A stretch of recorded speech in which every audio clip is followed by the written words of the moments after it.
looked at this fretboard your whole life, but I bet you've never seen it like this. What?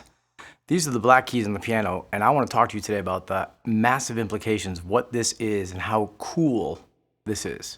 Back in 2008, when I was teaching here in New York City, and someone asked me, why isn't the guitar fretboard white and black like the piano? Boom. Man, I just love that question. So we had a guitar repair place at the school I was teaching, and I went there and asked this guy who was there at the time, Alan, if he had a broken guitar neck I could borrow. I had a lunch break coming up, and I was dying to try this. So yes, here we go. And he handed me this pseudo teleneck here, and I was like, perfect. I got my Sharpie, I had my lunch, I had an hour. Now, at that time, even though this was a long time ago, I still knew all the notes very quickly on the fretboard. So I just sat down, I drew 6 lines for the strings, I took my Sharpie, and I started to fill in the black notes. I started here on the very first one, which was F sharp. And then I did G sharp and A sharp, and then here's the B to C, and so forth. And I did it on per string. And if you look at this, you can see on a single string how the piano keys line up with the fretboard. So I want to talk about how these black keys, what they are. We kind of know what the white keys are, but I want to dig into what that is as well. So when I sat down that lunch and I filled in all the black keys, at first I laughed because I was like, it looks like the piano threw up all over the guitar fretboard. Then it hit me. What this really was, these are the 5 patterns of an E flat minor or G flat major pentatonic. And things started clicking. I never saw it like this, and I want to show you guys what this is and how cool this is.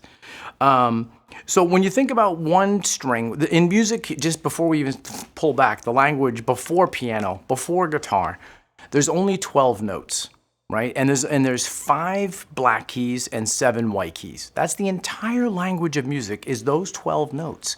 The white keys are simply A, B, C, D, E, F, G. They started as an A minor, true A minor scale, and there's a half step we know between B to C and E to F. The in between the 5, the black keys, people call them enharmonics or accidentals for whatever reason, and they have 2 names, right? So like this first note we know is F sharp, but it's also G flat. So I like to think of them in different ways depending on what I'm doing with them. But like if you look at this graphic, you can see how I took the low E string or the high E string, and the 2 outer strings are 2 octaves apart, but that's irrelevant. And you can see how it lines up on the fretboard. So you can see where the 2 half steps are for B to C, and even open E to F, or up here E to F. But when you do this for each of the 6 strings, you put all 12 notes on the fretboard, and amazingly enough, I knew that the white keys for the piano represented the natural notes. I also musically knew that the black keys, the 5 of them, are a pentatonic scale. I couldn't believe that these were the 5 patterns of the E flat minor pentatonic. So I talk about the rock and roll rule. This is pattern number 1 for me. I number the patterns the same way, whether they're pentatonics, major or minor, or any of the modes. There's only 5 inherent patterns on the guitar. That's up for a lot of debate, but that's how I end up looking at it. Keep it simple. So here's pattern 1. Look at this. This is what I call the rock and roll rule. And this you can clearly see is pattern 1 of the pentatonics. Now it's funny because it's straddling the 12th frets. We don't see it in the open position when we're thinking like E minor. But from here's pattern 2, right? I can trace it right across. Here's pattern 3, here's pattern 4, and here's pattern 5. And those correlate to all of the pentatonic shapes, right? So here's E flat, G flat major.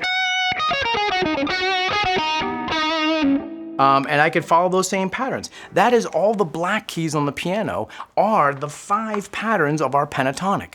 This is what it should look like in your brain when someone says E flat minor or G flat major. These notes should all light up. These are our patterns. That blew me away. I was laughing so hard when I saw this. And then of course, look again. The inverse. All that is yellow are the white keys, and those are our C major scales. So I talk about even this rock and roll rule. So if I say this for pattern 1 for C major, I'm going to put my pinky on this C, and that puts the first finger on the relative minor A. And here is what I call pattern 1 of the mode shapes. So if I'm looking at the guitar here in this sense, here's pattern 1, here's the C major under my pinky. And that's the inverse of it, right? So we can clearly see how the white keys are all, and this is all the modes in C major. That's the really incredible part, is this is also C major, D Dorian, E Phrygian, F Lydian, G Mixolydian, A Aeolian, and if you ever need it, B Locrian. And those are all the white keys. And the beautiful thing is if you see them, it's like yin and yang. They fit together to make the entire 12 notes of our entire music system. 7 white keys, 5 black keys, and they fit together to make our 12 notes on a keyboard. We think of that, of course. And it will also do it on our fretboard.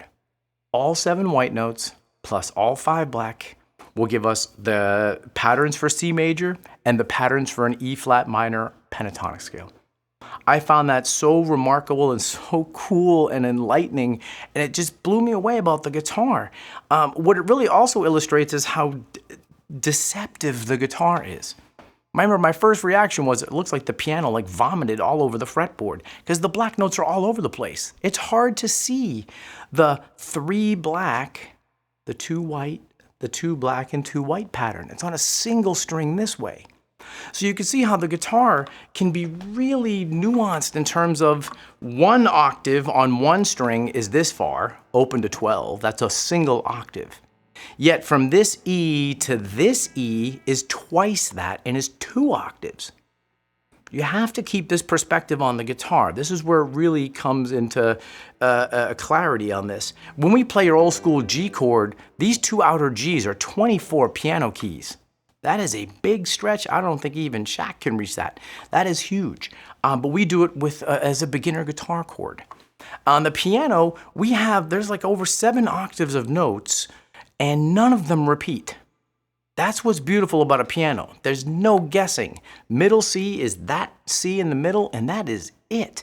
It's either octaves or unisons and stuff. But on the guitar, do you have any idea how many middle Cs we have? Think for a second.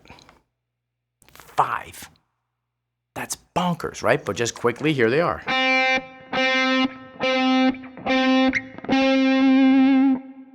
The timbre changes, but those are all middle Cs. So it's really important to think of this and how to keep a musical perspective on what your notes are doing on the guitar. Range-wise, step-wise, we have about a 4-octave range on guitar. Not nearly as big as the piano, even though it seems like we have 120 plus notes or something. A lot of redundancy. Okay, so remember, the idea was that our 7 white notes are C major, the 5 black notes are E flat minor or G flat major, and that's a musical truth, I call that. Now, above and beyond guitar or piano, that's been around for a long time. We know that as a musician, we see the 12 frets on the guitar, we can see that little mini piano on 1 string. But the beauty is when you combine them, they make the complete fretboard, which is our 12-note music system. I absolutely love this. I think this is just the coolest thing in the world when I first discovered this. Let me know what you think in the comments below. Let me know if you've ever seen a fretboard like this. I don't think I've ever seen any custom shop or anybody anywhere ever do this. And that's funny, over the years, like I said, this was, I think, 2008, I had this in my classroom to remind me for years. We shut down during COVID. One of my biggest things was, don't get rid of my neck, man. I love that neck. And it's been with me ever since, and I brought it back to my studio here, and it's here with me all the time. But I would love to see a fretboard fully done. I wanted to paint this white and put some tuners on here and put some strings on here and make it look like the real deal. But let me know in the comments below if you guys have ever seen a piano on the fretboard like that. And as usual, my name is Suk. Thank you so much. Everything is at sukcerullo.com. I would love to have you be part of my community, the 6-string community. If not, sign up on the mailing list below. Get tuned into my emails and stuff like that, and we'll keep playing, right? That's what we do out there. All right, guys. Have a great day.